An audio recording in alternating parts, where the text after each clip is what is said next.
Smaller, but I think I really do want to get them more imposing. I think with that tree in the right hand, those two trees on the right hand side there, the buildings coming just to the left is about right. So yes, I think in the end this is a composition we want.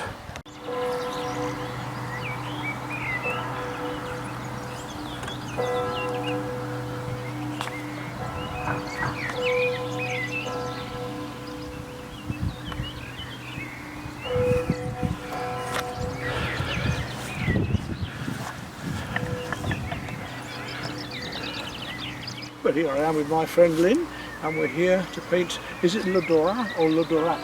Le Dorat. Le Dorat, yes, we're going to paint the church and the view here. I've already shown you a load of compositions that could be, but we've narrowed it down to just this area.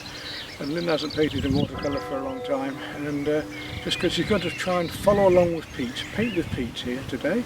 We've already done our drawings. We cheated a bit because I used my camera to go indoors and just sketch the compositions out. But the main thing is just to enjoy the light and the colour. It's neither here nor there. It's not really dark and dull, which would have been quite fun with dark buildings. And the sunlight's disappeared, so we haven't got a lot of light. So it's rather a grey, mediocre light today, but I think we'll have some fun nonetheless.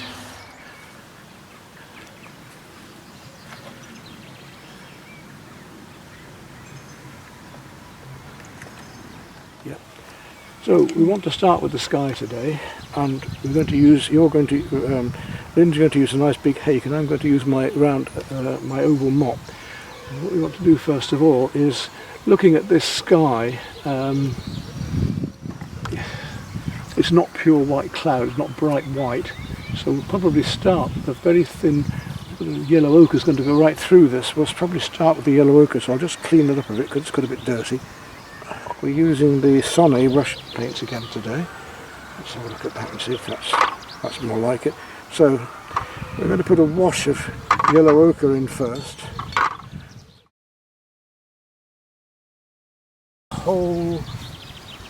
I think I'm going to go right into my buildings with this as well, because the yellow ochre will hold it all together. So I might just mix some more paint up because I'm going to need quite a bit. So I'm going to go right through all of these buildings here, right down to there. The yellow ochre. Now I've got to keep this wet, so I'm going to be painting wet into wet, so it's important that I keep it wet while I'm working and it doesn't dry out. We'll say it later as well, but don't let it dry out. Whatever you do at the moment, you've got to work quickly. Now this is called a wash, that is one coat of colour over a paper. And the glaze would be another colour over this colour. So this is a wash. We can have a variegated wash or a graduated wash. We're going to add paint into this wet into wet in just a moment. So get that base colour in. Nice and wet. Make sure that it's lovely and flowing and plenty of paint on here. And let's go a little bit stronger higher up. I'm going to make my wash a slightly graduated wash. So this is what I mean by graduated. It's going to go from slightly stronger up here and come down a bit lighter, so a little bit stronger in the pigment now. I'm going to work on this very quickly today. The buildings back here are also quite strong in colour. I'm going to make some of these stronger with the same golden yellow ochre here, right back into these buildings here. You see how already we're getting a form happening in the painting. Trickle down. So I'm going to take a mixture now of ultramarine blue, which is a beautiful blue, that's this blue here, and we can make this into a grey by adding a brown to it. So I'm going to have a fairly blue colour there. In fact, we've got blue in the distance happening over that so we've got a nice turquoise over there, blue over there, and a little bit of burnt sienna, into that, and that brown will give me a lovely warm sort of grey. And let's just start dropping that in. You see what's happening here, Lynn? I'm going to put that in bands across where these darker. My paint's only just. Can you show me those colours? It's only just this and this. Okay. Paint's only just wet enough to do this. So what I might do is use what I call a diffuser, just to. You see how the paint is trickling down the paper slightly. Now if I take my diffuser, because the paper's drying quite quickly, it's quite dry today, if I use this on here, I can make that paint damp again and let it come down the paper a bit more readily. I've got a very, very light blue turquoise going on up here now. So I'm just going to take a little bit of the turquoise blue. This is what I want. You don't have to have this, of course, it's up to you. I've got a little bit of that turquoise coming in along here, along this bit of sky here. You see here how it's starting to drop down by gravity. I want a bit more of these dark greys here. This one? You don't have to. You do what you want. Okay. But I mean, I decided to use a little bit of blue sky there just because it is going to be a bit different against what I've got. So it's totally up to you, that one. So the ultramarine blue and the burnt sienna, just to get a nice warm grey going on. And just dabbling it in, just feeling, leaving the lights in between as it trickles down. You see the way it's trickling down there, because the wetter I've got the paper, the more it trickles down. It's good fun. So your paper's getting very dry. Now, put it on freshly. You can borrow this if you want, because the paper's got dry and you're going to get a hard edge, which is not nice. You want soft edges, so you must be painting wet into wet. If it gets dry, use this and spray it all. Spray all the areas that are hard edged and dry. And don't keep mixing the paint on the paper. Put it on and let it stay fresh. Do it yourself. Immediately you start doing that, you get a mud. Yeah. Control it. You can see what I mean about controlled accident, where if the paper's too wet, it's going to go too far. If it's too dry, it's going to make a hard edge. Just getting, it really is, you can't teach somebody this. You can show them how it works, but you've got to actually practice this. I'm just tickling in my paint, nice and clean and clear. There we are. And that's about it. That's as quick as that for the sky. If we wanted lighter areas, we could take some tissue and lift some of these out. All I can do is go back in and drop in a bit more cloud here and there and let it just spread down. Now that looks very soft and a bit blurry at the moment, but when we get the harder edges of wet on dry of the buildings, it'll start to make more sense. Right, so we can let our sky dry off. We call that done. We're not going to do any more with that. And we'll come down into the buildings. Still, you know, you're using this, you're using a smaller brush already, that's all right. And we've got to look at these colours in the buildings, and actually we aren't far off with the colours we were just using, because if we take that same brown with the blue, we can get ourselves a slightly warmer grey. And if you want more blue in the slate roofs, and you put more blue into your mix, I should have been a bit more patient and waited. But it's drying quite quickly now, so I'm all right. So a bit more blue into that for the slate of the roofs. I'm going to put that blue on there, let it dry, and then come back in a minute and go over it again with almost the same colour. We should end up with, I'm just going to indicate windows and things. I'm not going to go into detail at this stage. And so we can just use these two colours of burnt sienna and blue to do quite a lot of this painting. So if we go to the warmer reds, what we're going to use, well, the roofs are quite a warm. We're using something in between a crimson and a little bit, take it down a bit just with these.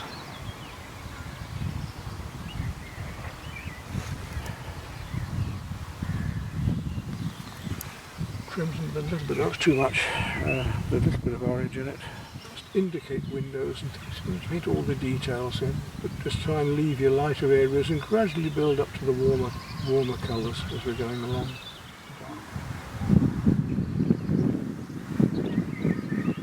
So we go along, going from light to dark, remember, always with watercolour.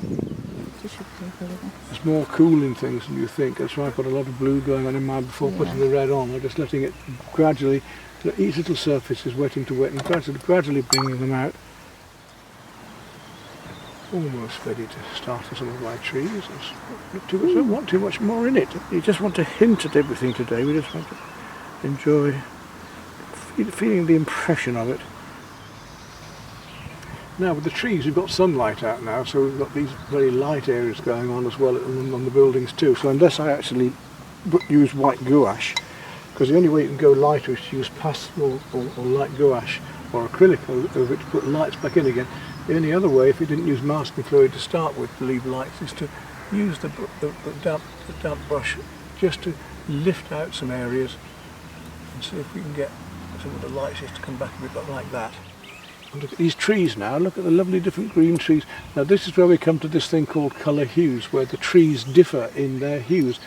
These trees, although they're in the distance, they're quite warm, with some cooler, quite strong cooler colour going in. So I'm seeing a quite warm green here, but with a deeper blue going back in for the shadows, blue to purple going back in for the shadows. So I'm going to start with my green, quite a warm dark green. That's probably not quite warm enough. I'm going to add some more yellow ochre to that. Yeah, I'm going to start with that colour for the tree and paint it all in. Quite hard edge because we've got hard edges against the dry sky now. All of that to go in there, and this is the lightest colour I can see on the tree. This is the sunlight shining on the tree. And do I have it anywhere else while it's on my brush? Yes, it's up here and coming into here. Make the marks about the tree so my marks are following the branches of the tree. Don't worry about leaving little bits of white behind, it's quite effective. The green coming up into there. Now we're going to go to the darker greens here, much darker green, and almost into a deep blue. So really I want something like Prussian, but what have I got? I haven't got a Prussian in mind. I'd have to use I'm going to have to go back to the ultramarine, I think, because I don't have a very deep blue here, but I would have used a little bit of that deep green into it. Quite a strong blue, and let that. Now this is timing again. I've got to look just where those fairy branches are, the darks in between, and just drop those in without them spreading so far. So maybe I've got to let it dry a little bit longer, just to let before the paint goes all over the place. So it's totally in timing now, just dropping this deeper green in, but it doesn't just spread out and cover the whole thing. So there we are. Let that dry for a minute before I try to put more on, because it's going to be very lovely blue greens going on up into there. That's quite a dark tree, that one. Again, just the tip of the brush, making sure that I leave lights in between, so don't put the brush marks too close together. And you get this lovely effect, look at the... Yeah. We can go warmer into that now. I can take a little bit of purple, as easily as that. We do the same down here, but we want a slightly warmer green. So I'm going to go use a little bit more of a yellow into there, into that green. See what we get with that. Yeah, that's a nice green again, right through here. It's much lighter than the green that's down here. Find all these trees again. So I'm putting all the lights in of the trees at the moment, just to find them, before I put the darker shades in afterwards. And this is a very light yellow here, so it's almost a lemon yellow.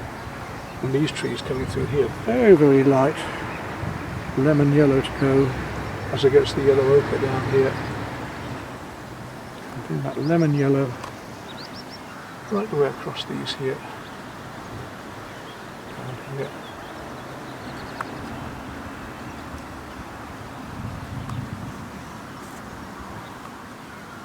All the way down through there.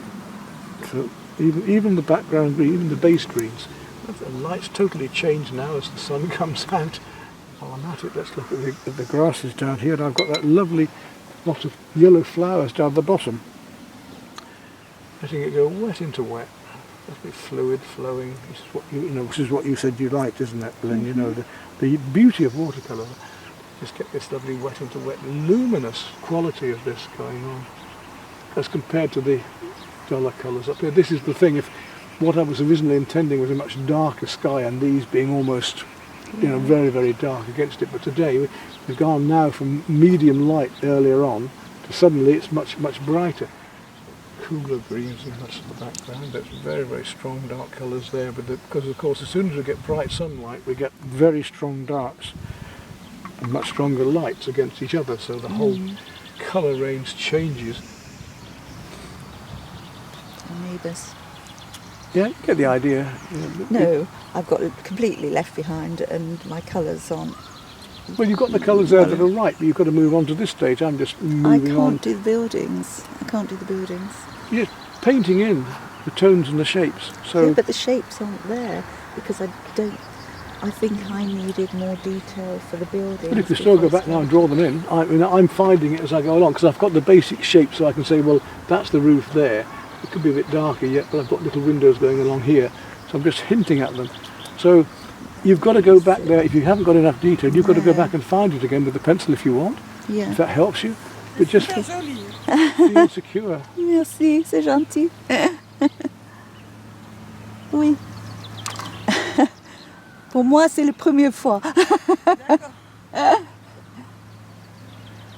Feel secure is the main thing. Just so if you need more drawing because you're getting lost, then draw a bit more in. Yeah, don't.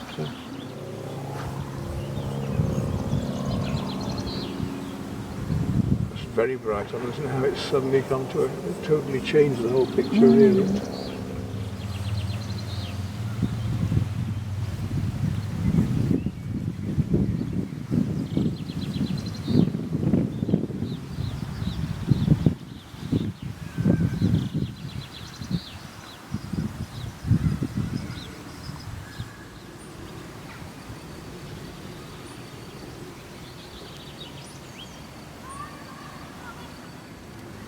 You got an eraser with you? No. Not unless it's in the bag. Should. Oh yes, I've got one here. Yes, I've got two here in fact. Oh, thank you. Thanks. Oh, not what I intended doing at all when I came out, but everything's changed so much. Yeah, I don't mind. That's fun of it, isn't it? Well, that's it. Sometimes you win, sometimes you lose.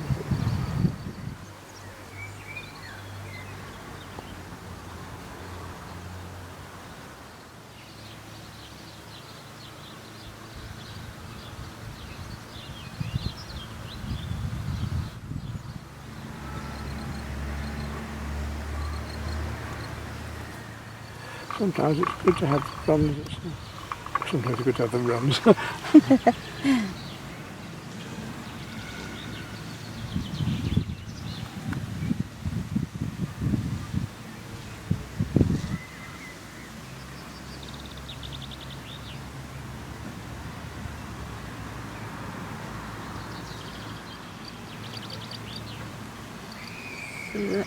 I don't know whether you followed what that lady was saying. No, not at all.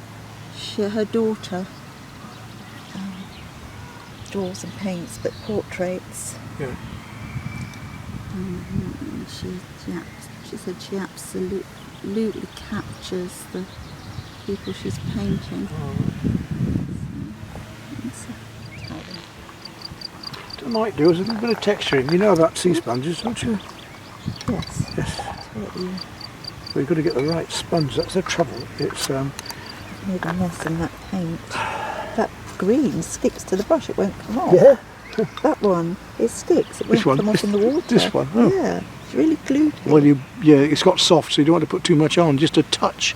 Well, you've got some more tissue. All you need is to. Oh, sure. All you need is I want a texture, but I'm just not getting it with that sponge. Oh wow. Stunning, isn't it? Yeah. Finding this really hard. Oh yeah. Yeah. Oh, yeah. So am I. But I'm enjoying it now. Good.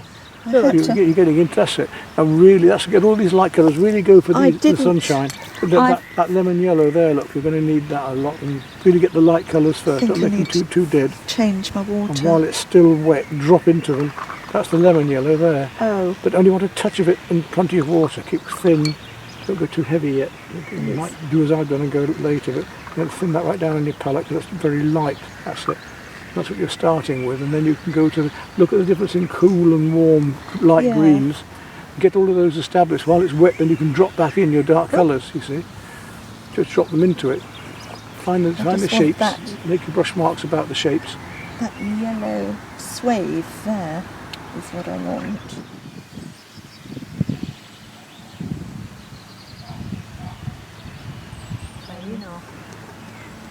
There were a lot of children out this morning, like on an outing, so I think they've gone out. Little darlings have gone out.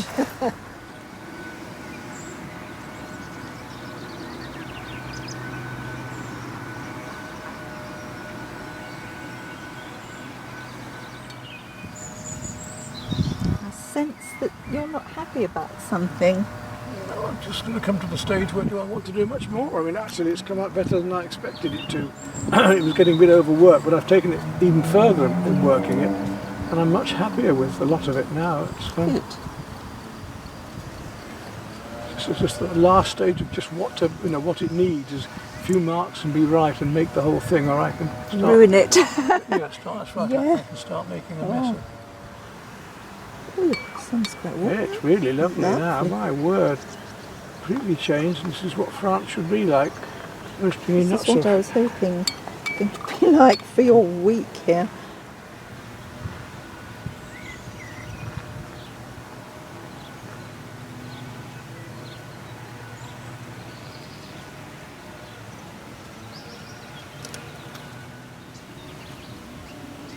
Yeah, I'm going to stop at that. I think I'm all right there. I'll just sit and help you if you need. And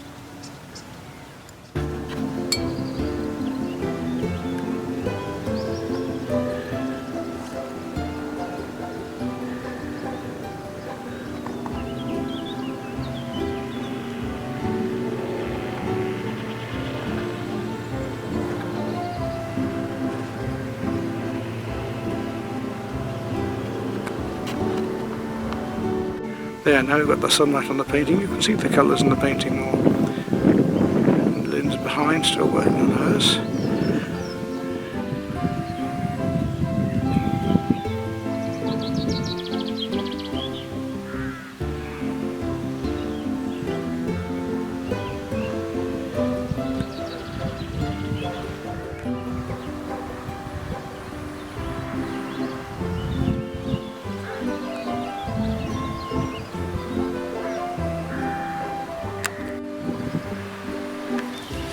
Well, that's the first painting of the trip, so I'm not unhappy with that really. It's worked up quite a lot into darker watercolour, but I think I've got the feel of the place, which is what I was after today, just to get myself going. And Lynn's doing okay over there. She's finding a way into the painting gradually.